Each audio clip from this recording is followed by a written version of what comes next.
国际新闻来关心英国广播公司 BBC 出名主播爱德华兹，即马是向亚讲，伊开钱向未成年买色情的相片。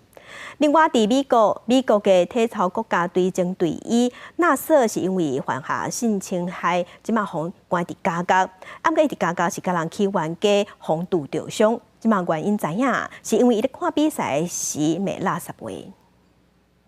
伫咧伦敦都会区警察局的调查结束，并且确定无犯罪事情了。被指控涉嫌性丑闻的英国广播公司 BBC 有名的主播爱德华兹，也因为心理疾病加重住院治疗。爱德华兹的看守弗林德替红仔发声明，对同事被人猜疑，感到抱歉，但身体若较好，会主动说明。爱德华兹进前就定定讲有忧郁症。Metropolitan Police have said that the criminal test has not been met in relation to the evidence. They have concluded that there is no need for a criminal investigation at this stage. There is a question mark over the Sun's reporting and whether they had taken sufficient steps to ensure that what they were reporting was accurate to the best of their knowledge. BBC 表示，正重新开始调查，并且继续自我提醒，对所有涉猎的人员拢爱有应该的关心。上早表示这件代志的《太阳报》讲，美国在报道这件代志，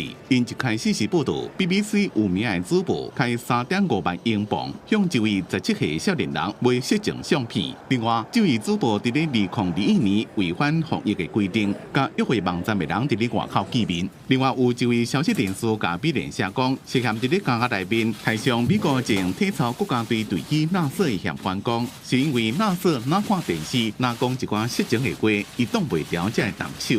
根据了解，这个嫌犯伫咧2006年就捌伫咧路易斯安那州联邦监狱攻击工作人员，2011年伫咧科罗拉多州一间监狱想要杀死其他的犯人。这边伫咧纳瑟的攻击案，伊动手了是和其他4位犯人来动乱。公司新闻吴文玲编辑。